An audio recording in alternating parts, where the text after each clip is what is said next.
Huzzah, adventurers! This is B from Kongs R Us, and I'm here to talk about Stern's latest announcement, not as B from Kongs R Us, but as Efron, the half-elf warlock. That's right, for the last 6 months, I've been playing D&D with my son. I just got the 2014 edition of the Player's Handbook, the PHP.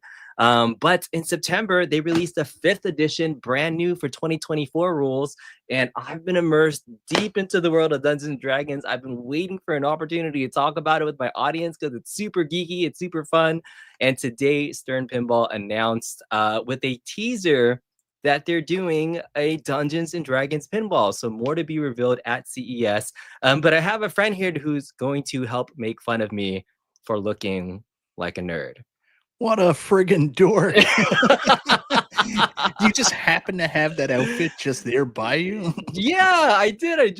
So I put this together for I've had this wig. This used to be my Shawn Michaels wig, and it could be an elf wig too.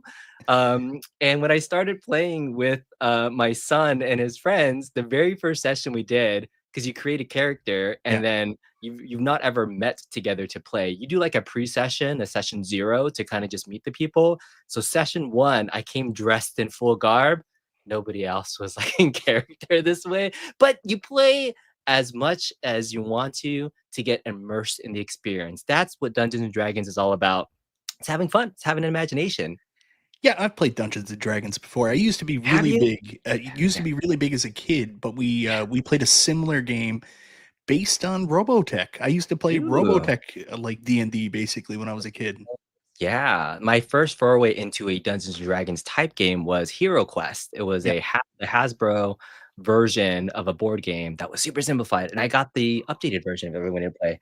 But yeah, D&D is all about dice and D20. So we're gonna watch the trailer right now to see kind of what's in the trailer, break it down a little bit, talk a little bit about pinball, and then it's gonna be at CES next week. So it's not a long time until we see the full pinball reveal. Have you watched the trailer already? Oh, so many times. So many times. All right, let's pull it up and get it ready. So we're gonna watch the trailer right now. Let's go. Wizards of the Coast. 20. That's a critical hit, by the way. Yeah, it's called a critical roll, but okay. That is a mech. Yes, I pointed that out to you guys. You did. I'm sure everybody else saw it too. I do. The Tyrant. All right, get ready to roll. It's such a short teaser. This is probably not even worth making a video about, but it was an excuse for me to get dressed up today. So, what'd you think? What are your first reactions when you saw that? Well, obviously, after previously owning a Dungeons and Dragons pinball machine, I'm pretty excited about this. This is a theme that I'm excited about. I love wizards and warriors, so this is right up my alley. I love the fact that that wasn't CGI. The first time I watched it, I didn't catch it, but then I went back and watched it again, and I noticed that that's actually a mech. So this is the only thing we've seen from the table so far. Is obviously that's a shooting lane going right up into the giant red dragon mech. Very cool. I mean, so it looks like that mouth could be big enough. So dragon eats ball could be a thing. Do you think this is I'm pretty sure any pinball machine that comes out from now on, something has to eat the ball. That's just the rule.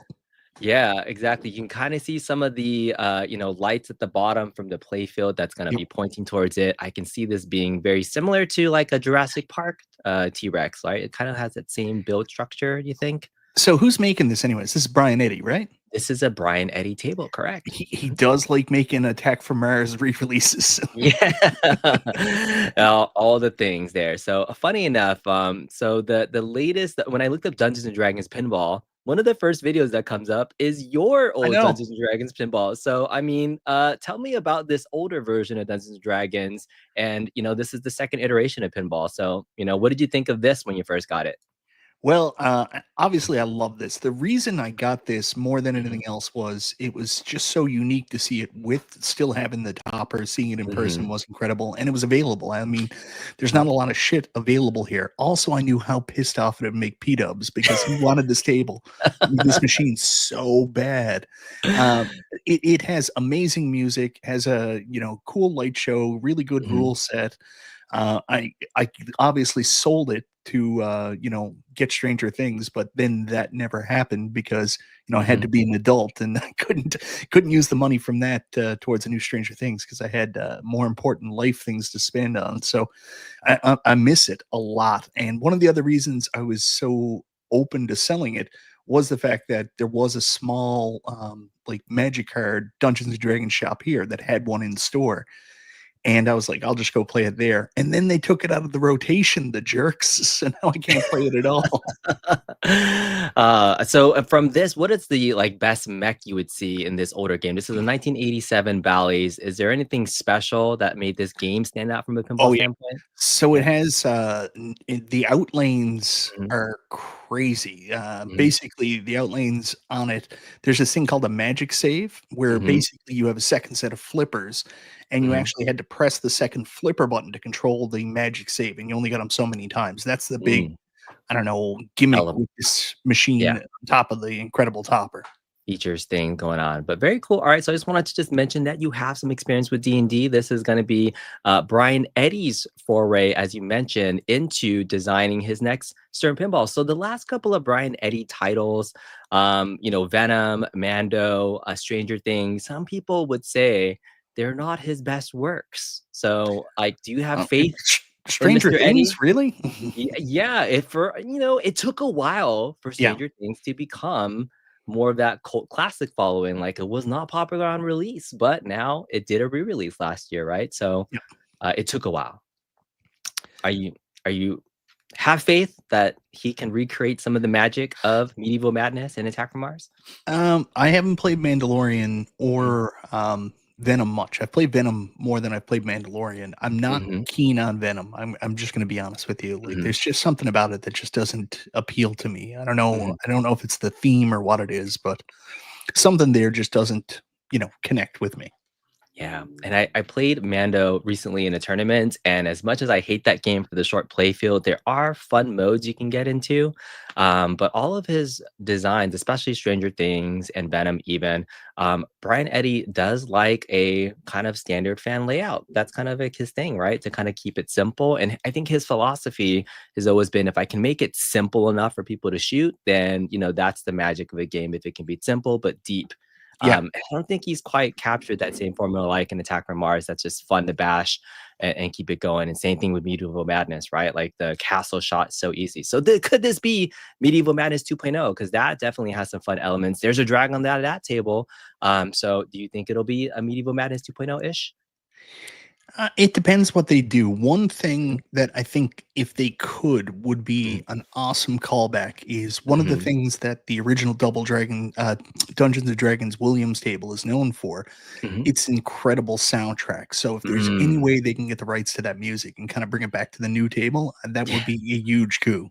Yeah, very cool. I mean, that would be really cool to see just all the elements of sound and thing. But D&D I've found as I've developed my own character, whose name, by the way, is Efron, the half-elf warlock from the town of Troy, son of Bolton. Do you have any references to who that is?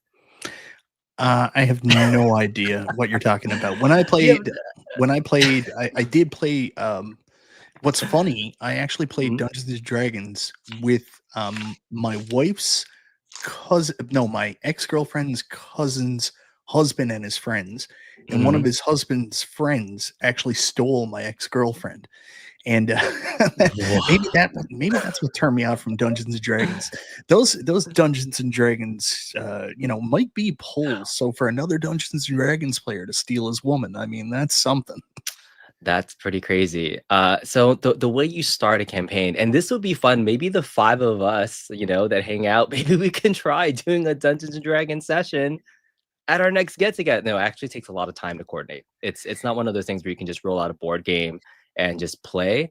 Yeah, The biggest thing that I've learned about Dungeons and Dragons is that it's more like immersive joint storytelling yeah, than a board game. Like it's not a traditional game. If anybody's not ever played Dungeons and Dragons, essentially what you do is you have a dungeon master, and dungeon master is God. God, they control everything.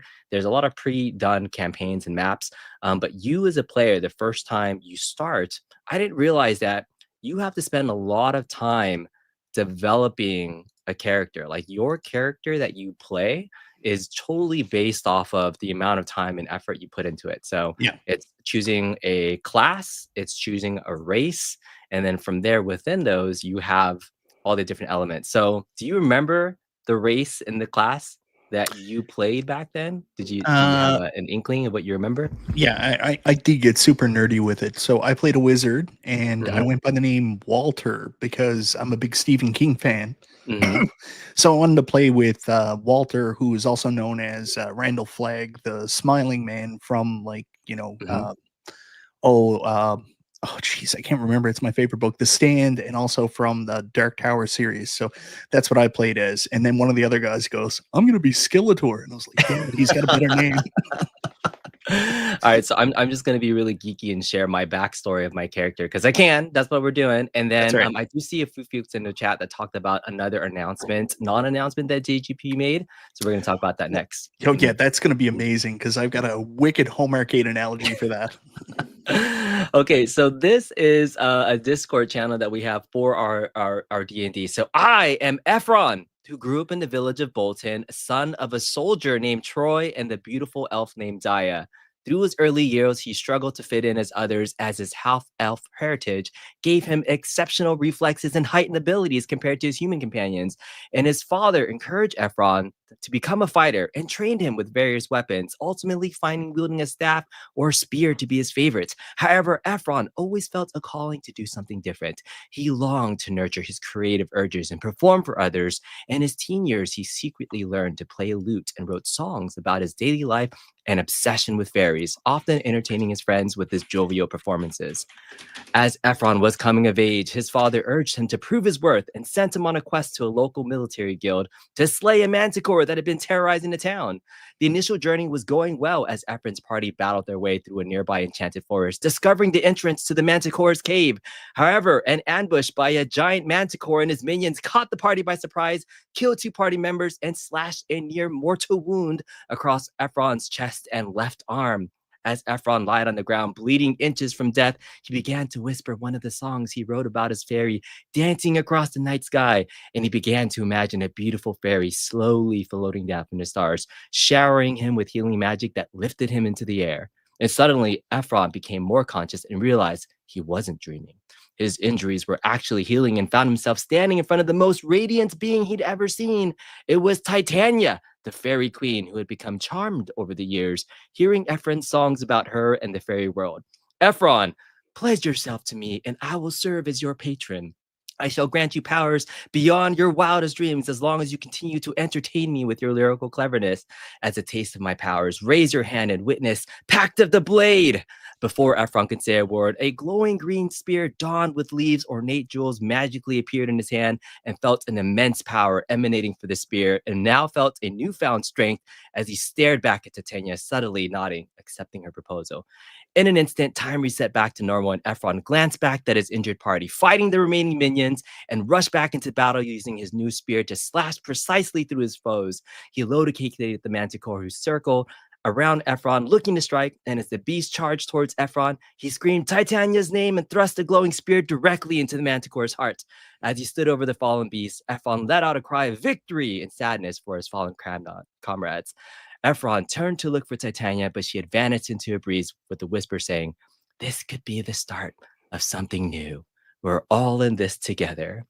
Efron unknowingly became a warlock, committed to his new patron Titania, and wondering how he'd find balance in his life. After returning to town, the leader of the party happened to be part of the Harper's Guild and witnessed Efron's courageous battle against the Manticore and offered him a chance to join. And Efron pondered if he would ever feel like he belonged at home. So he decided to join the Harper's Guild and begin his own adventures. B, I'm never going to get that time back in my life.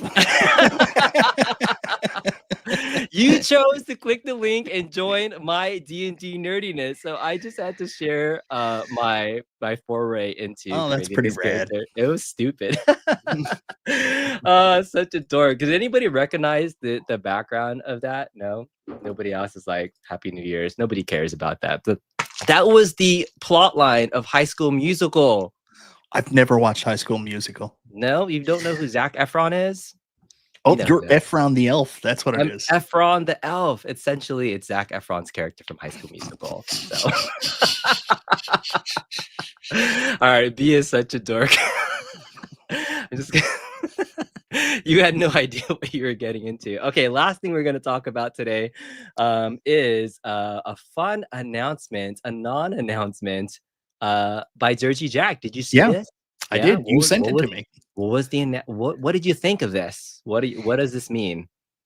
It's kind of like, do you remember a couple years ago when Arcade One Up put all the time and effort into announcing their pinball machine? They did this huge announcement. They had Hmm. like great videos done, like third party marketing teams came in and did videos, all this stuff. And then to counter it, Akim sent P Dubs a spreadsheet. He just came Hmm. out and ruined everything. I feel like this is what this is. I mean, Yeah. Stern just did an amazing like reveal trailer for this Dungeons and Dragon game, and Jersey Jack's like, "Good for you, Stern. Anyways, we got Potter."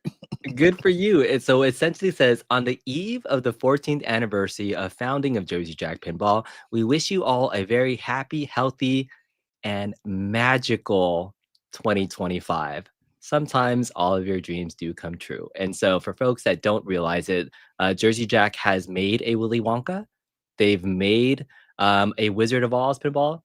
And the one that is in the picture there is Ron Weasley of the Harry Potter franchise. So, I mean, if this is a non announcement, if I've never seen one, it's right on the nose. And so, I think the rumors have been Jersey Jack's been working on a Harry Potter. Yeah, And for what Jersey Jack does for their music like franchises, like I'm excited about what Jersey Jack can bring to Potter World. Like, have you have you played many Jersey Jack pinballs? Have you gotten to see like the avatars and all the other things they do under the glass?